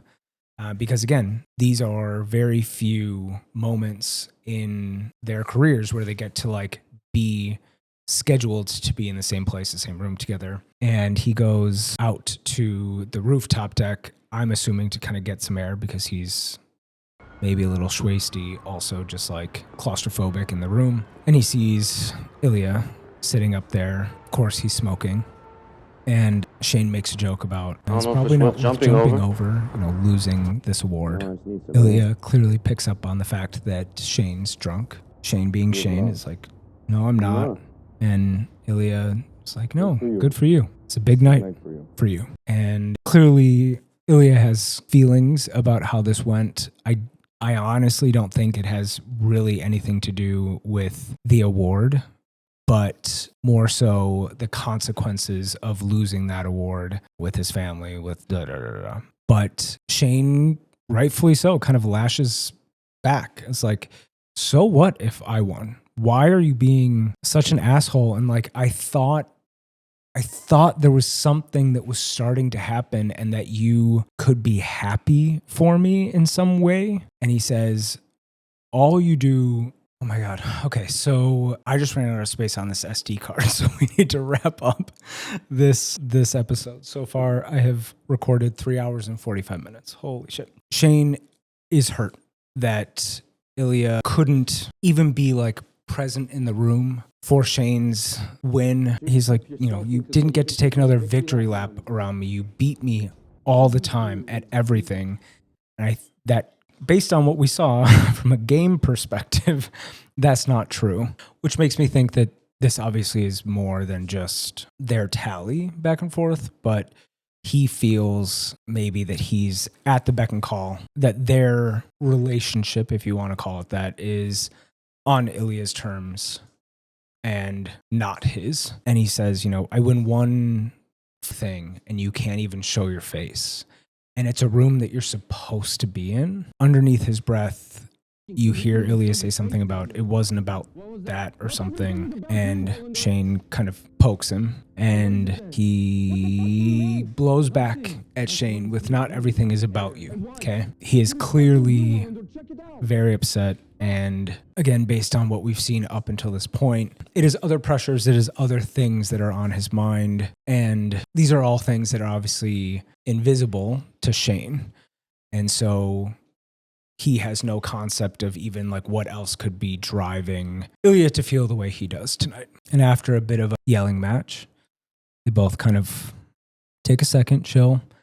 And Ilya mentions, that he's going back to Russia in 3 days. And again, Shane coming from his perspective, his upbringing, his relationship with the place he's from, says that must be nice.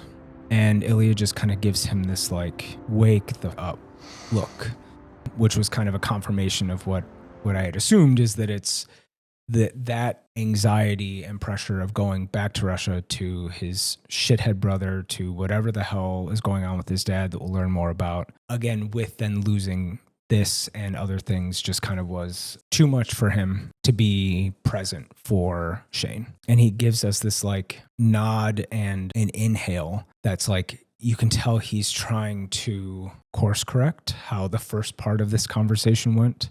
His baby boy is just like looking at him, actually cares, like actually thinks in his, rose-colored glasses view of Ilya's life, that instead of being selfish and making it all about him and being like, we didn't even get to whatever, he's seemingly happy for Ilya to go back home, assuming that it's a positive thing. And that little bit of liquid courage gets Shane to start to say the thing that I thought maybe insinuating, obviously, that they were supposed to get together in Montreal, and that stupid canceled flight ruined everything. He doesn't finish the sentence. He's like, never mind, starts to walk away, and we've reverted back to a place that is somewhat reminiscent, actually, of the formality and lack of connection that we had at the very top of the episode, where Shane awkwardly walks up and shakes his hand and whatever. We get,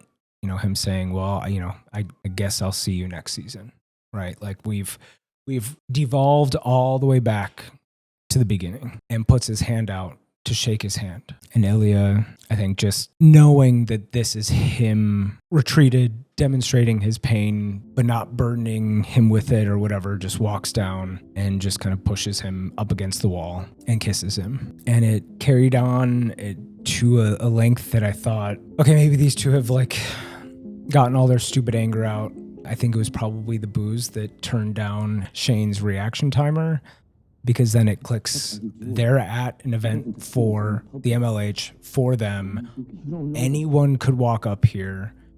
And he's like, the fear rushes back in. And the moment that Ilya goes back in to kiss him, and Shane just like shoves him away, but then Uno reverses him and puts him against the wall, was not what I was thinking was going to happen. And then we have Ilya calling out to Shane as he walks away, almost as if to signify like Shane is taking back his power. Like he's not just going to be your little like melt away toy that you can, do whatever you want with. And then the episode ends. And I thought that was really rude. I just looked over at Brett and I'm like, I need a neck brace. I need a neck brace. I need to make a PT appointment. Can you get the ice and the ibuprofen? Because the whiplash of this episode hurt me. My brain was, baiting me into thinking, okay, they're going to get together in Montreal.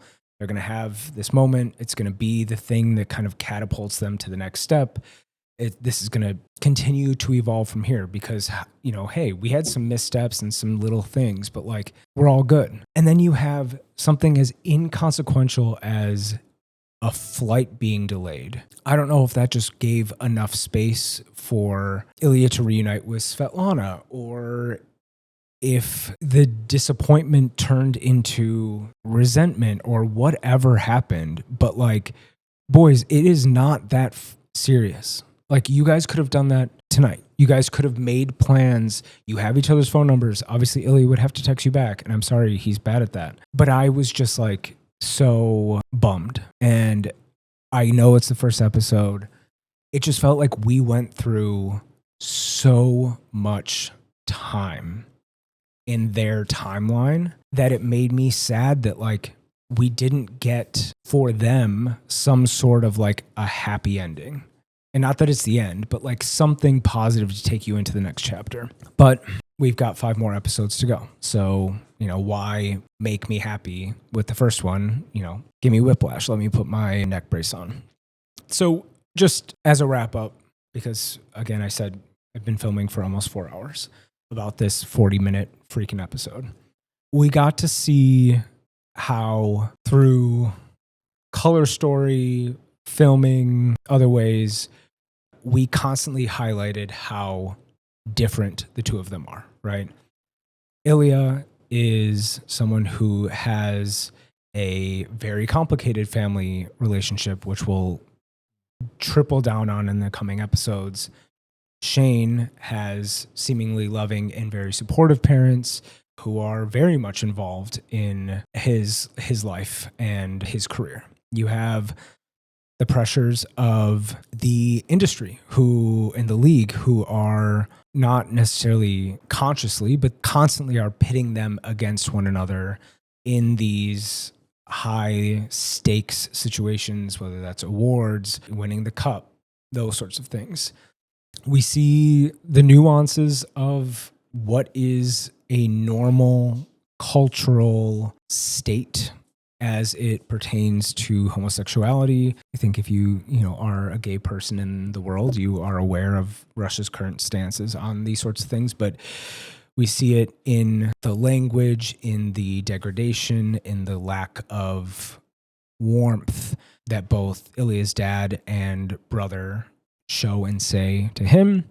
And then on the other hand, we have Shane's mom, who is trying to get out a statement about how she doesn't like Ilya and is like fumbling over saying, F him in the butt, seemingly depicting that it wouldn't be natural, I guess, maybe to be homophobic or use that sort of language in a way openly in Canada. And then we see the two of them and how Ilya's confidence and experience is diametrically opposed to Shane's, right? He openly admits that he had never been with anyone before.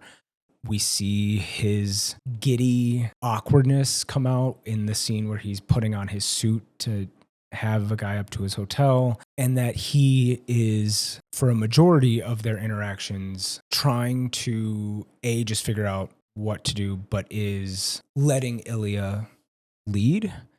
And in leading, Ilya is demonstrating in those moments where it is just them two and Shane is vulnerable, this tender affection and intimacy and consent and concern about, is he comfortable with what's going on? What I can say is that even in this first episode, the amount of nuance that they were able to cram into these interactions, into these characters, I felt like I never knew what was going to happen because I was trying to undo my brain, filling in the gaps, right? And saying, oh, okay, well, obviously he's not going to blank his blank because he's a douchebag or whatever. And it was almost like we needed this fast forward, fast moving timeline, just to build their story, but also to give the viewers the opportunity to unlearn, almost like have us feel safe with the way that they were going to handle these characters in the moments that probably meant the most for those of us that have been subjected to queer love stories that are riddled with overt tragedy and lack of fulfillment and all of that. And while it clearly was not the outcome that I was hoping, and we didn't reach the crescendo, in hindsight, I think it did a really good job of setting us up to understand all of the factors that actually are playing a role in the puppeteering of this universe. And I think if there's one thing that we know that they both have feelings for one another.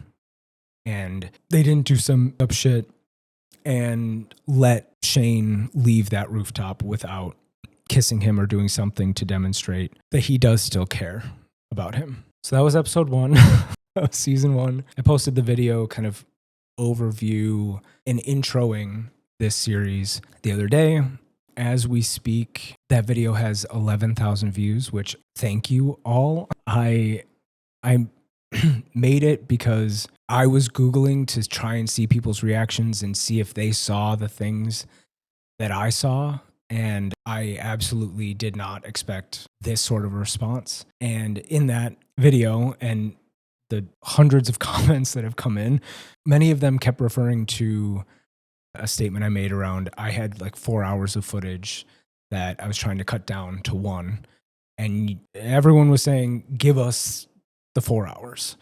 In re-editing that first pass of the video and knowing your guys' response, your feedback, not just on that, but on a ton of stuff that you were sharing, I decided to start from scratch and refilm episode 1. We somehow got right back to 4 hours. So I think it's more cohesive and makes more sense. The way I went through this was more of like a ramble session last time, but I'm listening to your feedback. Thank you for going on this wild ride with me. Let me know in the comments what bits and pieces of this stood out to you, things that I may have missed or not highlighted that resonated with you. And we'll see you again soon for episode 2.